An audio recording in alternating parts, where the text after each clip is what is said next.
நாமத்திற்கு ஸ்தோத்திரம். ஆசிரியர்கள் மற்றும் அன்பர்கள் ஜெபக்குழு மூலமாய் மீண்டும் உங்களை சந்திக்கிறதுல மிகுந்த மகிழ்ச்சி அடைகிறேன். இந்த சிலுவை தியான நாட்களிலும் நாம் இன்றைக்கு தியானிக்க இருக்கிற ஒரு தலைப்பு என்னன்னு பார்த்தீங்கன்னா, சரீரத்தில் பரிசுத்தம். இந்த தலைப்புல இன்றைக்கு ஒரு வசனத்தை நாம் தியானிக்க போகிறோம். ரோமருக்கு எழுதின நிருபம் 12ஆம் அதிகாரம் 1ஆம் வசனத்துல நான் வாசிக்கிறேன்.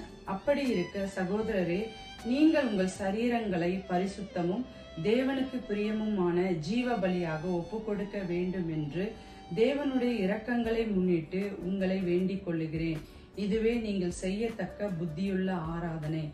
இந்த இந்த வார்த்தையில பார்க்கும்போது இந்த இடத்துல சொல்லப்பட்டிருக்கிறது, உங்கள் சரீரங்களை தேவனுக்கு ஜீவ பலியாக ஒப்பு கொடுக்க வேண்டும் என்று. ஹல்லேலூயா.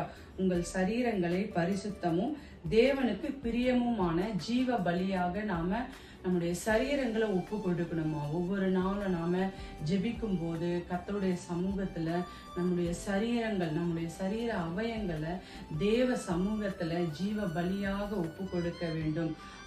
அப்பொழுதுதான் அது எப்படியா இருக்குமா, ஒரு புத்தியுள்ள ஆராதனையா இருக்கும் என்று பவுல் இந்த இடத்துல தெளிவாய் சொல்லி இருக்கிறத நம்ம பார்க்க முடிகிறது. ஏனென்றால் இந்த சரீரம் நமக்கு சொந்தமானதல்ல. இந்த சரீரம் யாருக்கு சொந்தமானது? கர்த்தருடைய சரீரம். இது கர்த்தர் நமக்கு கொடுத்திருக்கிற இந்த சரீரம் தேவனுக்கு பிரியமான ஒரு வாழ்க்கையை வாழும்படிக்காய் தேவன் நமக்கு இந்த சரீரத்தை கொடுத்திருக்கிறார். இது நம்முடைய சரீரம் அல்ல, இது தேவனுக்கு சொந்தமானது. அப்படியாக 1 கொரிந்தியர் 6ஆம் அதிகாரம் 19ஆம் வசனத்துல கூட நம்ம எப்படியாக வாசிக்க கேட்போம். உங்கள் சரீரம் தேவனால் உங்களுக்கு அளிக்கப்பட்டும் உங்களிலே வாசமாய் இருக்கிற பரிசுத்த ஆவியின் ஆலயமாய் இருக்கிறது. ஆமென். ஹல்லேலூயா.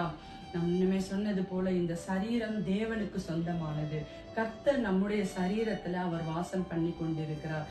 நாமே கர்த்தருடைய ஆலயமா இருக்கிறோம் என்று வேதத்துல நாம் வாசிக்க கேட்டோம். அப்படி தேவனுக்கு சொந்தமான இந்த சரீரத்தை நாம இன்றைக்கு பாவத்துல நாம விழுந்து விடாதபடி, நம்முடைய அவயங்கள் ஒன்றும் பாவத்துல பாவம் செய்து விடாதபடிக்கு நம்முடைய சரீர அவயங்களை நாம் ஒவ்வொரு நாளும் பரிசுத்தப்படுத்த வேண்டும் என்று தேவன் விரும்புகிறார். ஏனென்றால் நம்முடைய சரீரத்துல தேவன் வாசம் பண்ணுகிற சரீரமா இருக்கிறது. இது அவருடைய ஆலயமா இருக்கிறதுனால நாம எப்படியா இருக்கணுமா, பரிசுத்த ஜீவியம் பண்ணும்படிக்காய் தேவன் விரும்புகிறார். நம்முடைய வாழ்க்கை பரிசுத்தமா இருக்கணும். ஆலயம் எப்போதும் பரிசுத்தமாய் இருக்கும். அது போல நம்முடைய வாழ்க்கையும் எப்போதும் பரிசுத்தமாய் காணப்படணும். எந்த ஒரு தீய பழக்க வழக்கங்களுக்கு நாம் நம்முடைய சரீரங்களை ஒப்பு கொடுக்க கூடாது. நல்ல சிந்தைகளோடு, நல்ல செயல்களோடு நம்முடைய சரீர உறுப்புகள் ஒவ்வொன்றும் எந்த ஒரு தீமைக்கும் அடிமைப்பட்டு விடாதபடி, தீமையான காரியங்களுக்கு, பாவ காரியங்களுக்கு அடிமைப்பட்டு விடாதபடிக்கு நம்முடைய சரீரங்களை ஒவ்வொரு நாளும் நாம பாதுகாக்கணும். ஒவ்வொரு நாளும் ஆண்டவர் சமூகத்துல ஒப்பு கொடுக்கணும். அவருடைய ரத்தத்தினால நாம் பரிசுத்தப்படுத்தும்படிக்காய் ஒவ்வொரு நாளும் நாம ஜெபிக்கணும். தகப்பனே, என் சரீரத்தை ஒப்பு கொடுக்கிறேன், ஜீவ பலியா ஒப்பு கொடுக்கிறேன். ஒவ்வொரு முறையும் ஆண்டவர் சமூகத்துல உட்காரும் போது இப்படியா நம்ம ஜெபிக்கணும். தகப்பனே, என் சரீரத்தை நான் ஒப்பு கொடுக்கிறேன், ஜீவ பலியா நான் ஒப்பு கொடுக்கிறேன். என் சரீர அவயங்கள் ஏதாகிலும் பாவ காரியங்கள் செய்திருக்குமா, நான் இன்றைக்கு என்னை பரிசுத்தப்படுத்தும், உடைய ரத்தத்தினால பரிசுத்தப்படுத்தும் அப்படின்னு சொல்லி நம்ம ஒவ்வொரு நாளும் நம்ம ஜெபிக்கணும். சோ இந்த சரீரம் பாவத்துக்கு இடம் கொடுக்காதபடி நாம வாழணும் அப்படின்றத தேவன் விரும்புகிறார். அது மாத்திரமல்ல, நம்முடைய சரீரத்தை நாம மதிக்கணும். இந்த சரீரம் கர்த்தர் கொடுத்தது. இதுக்கு நம்ம அலட்சியமா நினைக்க கூடாது. நம்முடைய சரீர உறுப்புகளையோ சரி எதையுமே நம்ம அலட்சியமா எண்ணக்கூடாது. ஏனென்றால் ஆண்டவர் இந்த சரீரங்கள் ஒவ்வொன்றையும் படைத்ததற்கு, நமக்கு கொடுத்ததற்கு ஒரு காரணம் உண்டு, ஒரு நோக்கம் உண்டு. இந்த சரீரத்தினால நம்ம தேவனை மகிமைப்படுத்தணும்னு சொல்லி அநேகர் பார்க்கிறோம். அவங்களுடைய சரீர உறுப்புகளை பார்த்து, இது ஏன் எனக்கு, நான் இன்னும் ஹைட்டா இருந்தா நல்லா இருக்குமே, என் கண்ணு நல்லா பெருசா இருந்தா நல்லா இருக்குமே, எனக்கு இப்படி இருந்தா நல்லா இருக்கும், அப்படி இருந்தா நல்லா இருக்குமே, அவங்கள போல இருந்தா நல்லா இருக்குமே அப்படின்னு சொல்லி நம்ம மற்றவர்களோட கம்பேர் பண்ணி நம்முடைய சரீரத்தை நம்ம அசட்டையா எண்ணக்கூடாது. நம்முடைய சரீரங்களை மதிக்கணும். ஏன்னா இந்த சரீரத்துல, எனக்கு கொடுத்திருக்கிற இந்த சரீரத்துல தேவன் வாசம் பண்ணுகிறார். இது தேவனுடைய ஆலயமா இருக்கிறது. இந்த சரீரத்தினால நான் கர்த்தரை மகிமைப்படுத்துவேன் என்று சொல்லி நம்ம ஒவ்வொரு நாளும் நம்ம தேவனை மகிமைப்படுத்தணுமே தவிர நம்முடைய சரீர அவயங்களை நம்ம ஒரு நாளும் அசட்டையா எண்ணக்கூடாது. சரீர அவயங்களை நம்ம ஒரு நாளும் அசட்டையா எண்ணாதபடி ஜாக்கிரதையா இருக்கணும். அதே போல நம்முடைய சரீர அவயங்களை நம்ம ஒவ்வொரு நாளும் பரிசுத்தப்படுத்தணும். தீமையானதை பார்க்க கூடாது. பொய்யா வாயை திறந்து நம்ம பொய் பேசக்கூடாது. அதே போல நம்முடைய இருதயம் ஒன்றும் தீமையான காரியங்களை இருதயத்துல வைத்து கொண்டு நம்ம தேவ சமூகத்துல உட்காரக்கூடாது.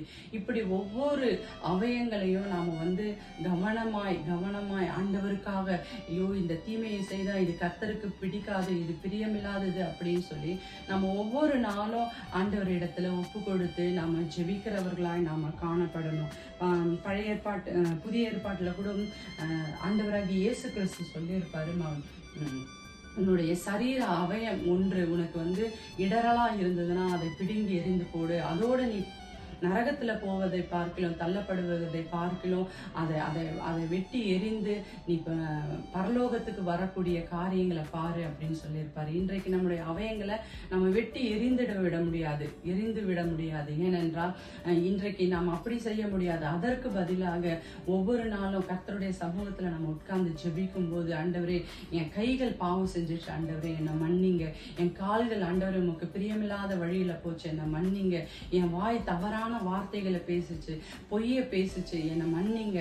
என் கண்கள் இச்சையானதை பார்த்தது, என்னை மன்னிங்கன்னு சொல்லி ஆண்டவர் சமூகத்துல ஒப்பு கொடுத்து நாம ஜெபிக்க முடியும். அது மாத்திரம் இல்லாம இன்னொரு காரியம் சொல்லப்பட்டிருக்கிறது வேதத்துல பார்க்கிறோம். நம்ம இன்னொரு காரியம் என்னன்னு பாத்தீங்கன்னா, பிலிப்பியர் 3ஆம் அதிகாரம் 21ஆம் வசனத்துல சொல்லப்பட்டிருக்கிறது, நம்முடைய அற்பமான நடுப்பகுதியில நம்முடைய அற்பமான சரீரத்தை தம்முடைய மகிமையான சரீரத்திற்கு ஒப்பாக மறுரூபப்படுத்துவார். இப்படி நாம ஒவ்வொரு நாளும் ஜீவ பலியாய் தேவனுக்கு பிரியமான சரீரமா இந்த சரீரம் மாறணும்னு சொல்லி ஜீவ பலியாய் நாம ஒப்பு கொடுத்து ஜெபிக்கும் போது இந்த சரீரம் எப்படியாய் மாறுமா? நம்முடைய அற்பமான சரீரத்தை தம்முடைய மகிமையான சரீரத்திற்கு ஒப்பாய் ஆண்டவராகிய இயேசு கிறிஸ்து மாற்றுவார். அல்லேலூயா.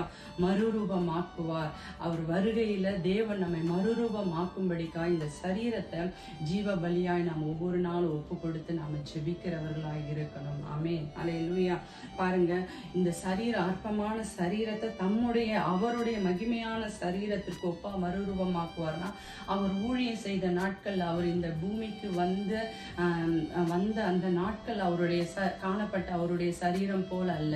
அவர் மரித்து உயிர்த்தெழுந்த போது இருந்த அந்த சரீரத்தின் சாயலாய் மகிமையாய் தேவன் நம்மையும் மறுரூபமாக்குவார் என்று இந்த இடத்துல நம்ம வாசிச்சோம். ஸோ இப்பேற்பட்ட பாருங்க, நம்ம ஒவ்வொரு நாளும் ஆண்டவர் சமூகத்துல நம்முடைய சரீரங்களை அவருக்கு பிரியமான வழியில நம்முடைய சரீரங்களை நாம ஒப்பு கொடுத்து நாம ஜெபிக்கும் போது, தகன பலியா நம்ம ஒப்பு கொடுத்து நம்ம ஜெபிக்கும் போது பாருங்க, நம்முடைய சரீரத்தை அவருடைய சரீரத்துக்கு ஒப்பாய் மறுரூபமாக்குறாராம். எவ்வளோ பெரிய தேவன் பாருங்க, நம்மோடு இருக்கிற தேவன். ஆமென். ஹல்லேலூயா. ஸோ இப்படி நாம் ஒவ்வொரு நாளும் இதற்காக நம்முடைய சரீரங்களை ஒப்பு கொடுத்து நாம ஜெபிக்க போகிறோம். இன்றைக்கும் இந்த காரியத்துக்காக நம் கண்களை மூடி ஜெபிப்போமா? அன்பின் தகப்பனே, இந்த நாளிலும் ஆண்டவரே, சரீரத்தில் ஆண்டவரே பரிசுத்தம் என்ற தலைப்புல ஆண்டவரே இன்றைக்கு நாங்கள் வாசித்தது போல, ரோமருக்கு எழுதின நிருபத்துல வாசித்தது போல, எங்க ஆண்டவரே அப்பா உங்கள் சரீரங்களை தேவனுக்கு பிரியமான பரிசுத்தமான ஜீவ பலியாக ஒப்பு கொடுங்கள் என்று சொல்லப்பட்டது போல ஆண்டவரே அப்பா எங்க சரீரங்களை ஆண்டவரே அப்பா ஆண்டவரே தேவனுக்கு பிரியமான ஆண்டவரே ஜீவ பலியா நாங்கள் ஒப்பு கொடுக்கிறோம். ஆண்டவரே எங்க சரீரங்களினால நாங்கள் பாவங்களை செய்யாதபடிக்கு பரிசுத்த ஆவியானவர் அப்பா எங்களுக்குள்ளாய் வாசம் செய்கிற பரிசுத்த ஆவியானவர் அப்பா எங்கள் சரீரங்களை ஆண்டவரே பாவத்துக்கு உட்படுத்தாதபடிக்கு ஆண்டவரே நீங்க காத்து கொள்ளுங்க ராஜா. ஆண்டவரே சரீர அவயங்களை கட்ட நீங்க உங்களுடைய ரத்தத்தினால பரிசுத்தப்படுத்துங்க ஆண்டவரே அப்பா. நாங்க 1 கொரிந்தியர் 6:19 வாசிச்சது போல உங்கள் சரீரங்கள்ல வாசமா இருக்கிற பரிசுத்த ஆவியின் ஆலயமா இருக்கிறது என்று சொல்லப்பட்டது போல எங்களுக்குள்ள பரிசுத்த ஆவியானவர் நீங்க ஆண்டவரை தங்கி இருக்கிறீங்க ராஜா. நீங்க ஆண்டவரே அப்பா எங்களுக்கு உணர்த்தி ஆண்டவரே ஒவ்வொரு நாளும் ஆண்டவரே நாங்க பரிசுத்தமா ஜீவிக்க தேவன் எங்களுக்கு உதவி செய்வீராங்க. உடைய கரத்து கீழாய் ஒப்பு கொடுக்கிறோம். இயேசுவின் மூலம் ஜெபிக்கிறோம். ஜெபங்கள் நல்ல பிதாவே. ஆமென்.